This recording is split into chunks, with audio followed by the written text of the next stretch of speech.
Halo semua, ketemu lagi sama aku Luna. Selamat datang di channel Ngomongin Uang. Di video kali ini, aku mau bahas tentang peran bank sentral dalam perekonomian sebuah negara. Video ini sekaligus menjawab beberapa pertanyaan Sobat Ngomu tentang status dan peran Bank Indonesia sebagai bank sentral. Di sisi lain, belakangan juga lagi heboh nih tentang draft revisi undang-undang yang berpotensi mempengaruhi struktur posisi Bank Indonesia. Tapi sebelum bahas tentang itu, kamu harus tahu dulu nih, kalau bank sentral sebuah negara itu umumnya nggak di bawah kekuasaan pemerintah, termasuk presiden dan para menterinya sebagai pihak pelaksana kebijakan negara.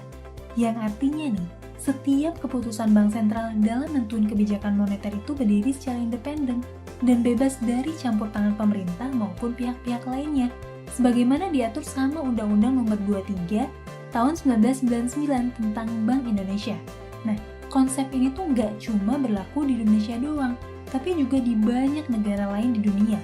Buat kamu yang suka main Twitter, mungkin kamu pernah nih ngeliat tweetnya Presiden Amerika Donald Trump yang lumayan sering mengkritik kebijakan Bank Sentral Amerika atau yang lebih sering dikenal dengan sebutan The Fed. Nah loh, padahal kan Trump itu Presiden Amerika, tapi kok kayaknya Presiden Amerika nggak punya kekuasaan buat mendikte Bank Sentral Amerika sih? Jadi gini, di negara yang demokratis, presiden itu berperan sebagai pelaksana atau eksekutif dalam ngejalanin pemerintahan bareng sama para menterinya. Dalam konteks pengelolaan negara, khususnya di bidang ekonomi, presiden dan para menteri sebagai pihak eksekutif itu cuma bisa ngelakuin kebijakan fiskal. Kebijakan fiskal itu adalah semua bentuk kebijakan yang berhubungan sama penerimaan dan pengeluaran anggaran belanja negara. Misalnya nih, penyelenggaraan proyek pemerintah, kelonggaran pajak, dan lain-lain. Tapi, pemerintah itu nggak bisa mengintervensi kebijakan moneter yang ditetapin sama Bank Indonesia selaku bank sentral di Indonesia. Kenapa bisa gitu sih? Karena nih, posisi Bank Indonesia sebagai bank sentral itu bukan bagian dari lembaga eksekutif negara, kayak presiden maupun para menteri.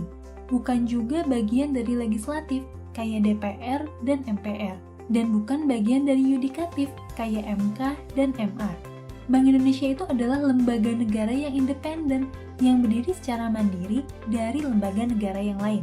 Contoh lain lembaga negara yang independen tuh kayak KPK, Dewan Pers, Komnas HAM, dan Pengawas Pemilihan Umum. Sekarang mungkin kamu penasaran, peran Bank Indonesia sebagai bank sentral tuh apa aja ya?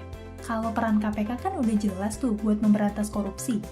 Terus, kebijakan moneter dari bank sentral maksudnya apa sih? Aku coba jelasin satu-satu ya. Pertama, kamu harus tahu dulu nih, kalau Bank Indonesia sebagai bank sentral itu punya peran dan fungsi yang beda banget sama bank-bank umum yang kita kenal. Bank umum kayak BCA, BRI, dan Mandiri itu adalah perusahaan yang nyari keuntungan dengan ngejual jasa layanan keuangan ke masyarakat dan institusi.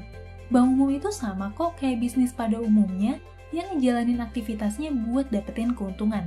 Mereka tuh ngejual layanan simpanan sampai transfer. Di sisi lain, mereka juga ngejual layanan kredit, mulai dari kredit usaha sampai kredit cicilan rumah. Oh iya, sebagian dari bank umum ini juga nerbitin saham yang bisa dibeli sama masyarakat. Sementara nih, Bank Indonesia sebagai bank sentral itu bukan perusahaan yang berbisnis dan nyari untung. Bank Indonesia itu nggak punya nasabah dan nggak ngasih layanan jasa keuangan buat masyarakat. Loh, terus Bank Indonesia sebagai bank sentral tuh kerjanya ngapain sih? Sederhananya, Bank Indonesia sebagai bank sentral tuh berfungsi buat menjaga stabilitas ekonomi negara melalui kebijakan moneter. Stabilitas ekonomi yang dimaksud tuh misalnya nih, jaga inflasi di angka yang wajar, dan jaga kestabilan nilai tukar rupiah. Misalnya nih, kalau kondisi ekonomi secara umum tuh lagi melambat, perdagangan sepi, pengangguran naik, tingkat inflasi menurun bahkan sampai deflasi, pertumbuhan ekonomi menurun bahkan sampai negatif, bank sentral tuh bakal cenderung nurunin tingkat suku bunga sebagai bentuk kebijakan moneter. Kenapa gitu? Kalau aktivitas ekonomi melambat, artinya nih, banyak uang yang numpuk di bank dan berbagai instrumen investasi. Banyak pengusaha yang nggak berani berbisnis dan lebih milih buat ngedapin uangnya di instrumen investasi. Dalam situasi itu, suku bunga bank tuh perlu diturunin nih, supaya hasil keuntungan investasi berbasis suku bunga jadi nggak menarik lagi. Hal itu tuh bisa mendorong orang-orang buat nyari investasinya dan memutar uangnya dalam perdagangan. entah dipakai buat konsumsi atau buat buka usaha. Turunnya suku bunga juga bikin para pengusaha jadi lebih berani pinjam uang ke bank buat buka bisnis atau ekspansi usaha. Karena bunga pinjaman bank jadi kecil. Penurunan suku bunga ini tuh diharapin bisa meramaikan aktivitas ekonomi dan mendorong pertumbuhan ekonomi. Ini nih, kebijakan yang diambil Bank Sentral beberapa bulan terakhir, nurunin tingkat suku bunga buat bikin ekonomi jadi bergairah lagi. Begitu juga sebaliknya, kalau aktivitas dan produktivitas ekonomi tuh berjalan cepet banget, nyebabin kenaikan harga barang yang terlalu tinggi dan berujung pada tingkat inflasi yang gak terkendali, Bank Sentral tuh bakal cenderung naikin suku bunga. Tujuannya buat mendorong masyarakat untuk berinvestasi karena suku bunga lagi tinggi. Kapan lagi sih bunga deposito setinggi ini? Dengan begitu, aktivitas ekonomi bisa seimbang lagi, kenaikan harga atau tingkat inflasi bisa diredam supaya gak terlalu tinggi. Nah, itu adalah gambaran sederhana dari kebijakan moneter Bank Sentral. Kira-kira kebayang ya? Kebijakan moneter ini implikasinya luas banget dan harus dijalani dengan sangat hati-hati berdasarkan riset ekonomi yang cermat. Karena nih, kalau salah dikit aja, hal itu tuh bisa bikin efek berantai yang bisa berdampak ke pertumbuhan ekonomi sampai tingkat inflasi yang gak terkendali. Oh iya, kami udah pernah ngebahas tentang inflasi dan deflasi di 2 video ini. Buat kamu yang belum paham, bisa tonton 2 video itu. Linknya aku simpan di deskripsi. Nah, karena implikasi yang sangat besar dan berpengaruh pada banyak aspek kehidupan masyarakat, Bank Sentral umumnya ditempatin sebagai lembaga independen, sama kayak KPK, Dewan Pers, dan lain-lain. Tujuannya apa sih dibikin independen?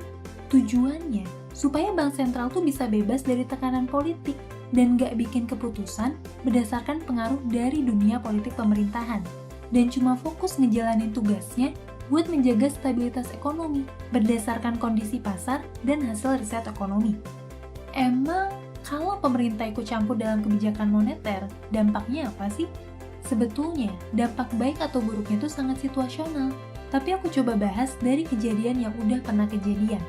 Dulu, sebelum ada undang-undang tentang independensi Bank Sentral di tahun 1999, Bank Indonesia tuh nggak independen kayak sekarang.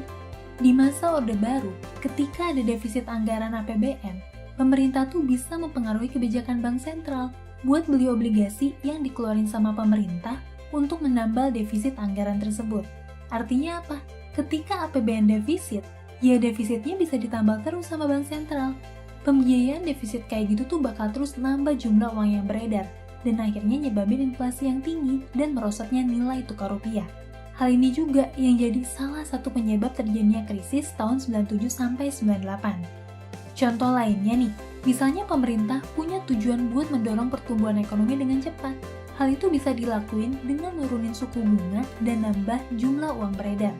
Tapi tentu ada konsekuensinya, yaitu inflasi yang tinggi yang ditandai sama kenaikan harga barang dan jasa yang terlalu cepat. Jadi walaupun pemerintah punya kepentingan buat mendorong percepatan ekonomi, di sisi lain, Bank Sentral juga punya target inflasi yang gak boleh kebablasan supaya ekonomi negara tetap stabil dan gak kolaps, kayak yang pernah terjadi saat krisis 98. Coba bayangin deh, kalau Bank Sentral gak independen, Bank Sentral tuh bakal sulit banget buat mencapai target inflasi dan menjaga kestabilan moneter. Dari situ kita bisa lihat nih, kenapa sih Bank Sentral di negara-negara maju kayak Amerika, Inggris, Jerman, Jepang, dan lain-lain itu berdiri secara independen di luar peran eksekutif pemerintah.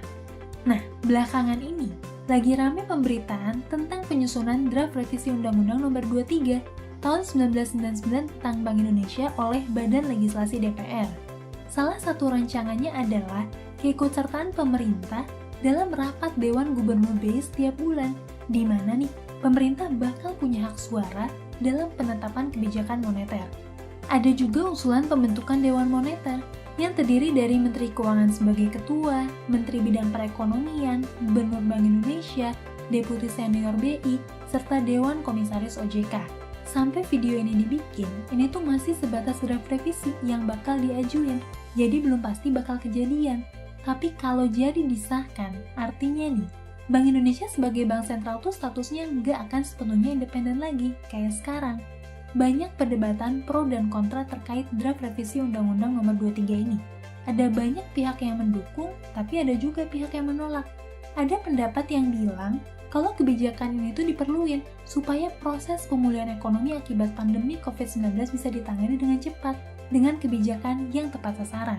Di sisi lain, banyak juga pihak yang gak setuju sama draft revisi undang-undang ini, karena independensi dari Bank Indonesia tuh harus tetap dijaga, supaya terbebas dari dunia politik pemerintahan. Nah, kalau Sobat Ngomo sendiri gimana? Menurut kamu, sebaiknya Bank Indonesia tetap jadi lembaga negara yang independen dan gak dipengaruhi pemerintahan? Atau justru sebaiknya pemerintah bisa ikut punya suara buat nentuin kebijakan moneter? Yuk kita diskusi di kolom komentar, kasih tahu alasan dan sudut pandang kamu ya. Oke deh, segitu aja yang mau aku sampein, semoga bermanfaat buat kamu. Sampai ketemu lagi di video selanjutnya. Tetap di channel Ngomongin Uang, karena ngomongin uang gak ada habisnya.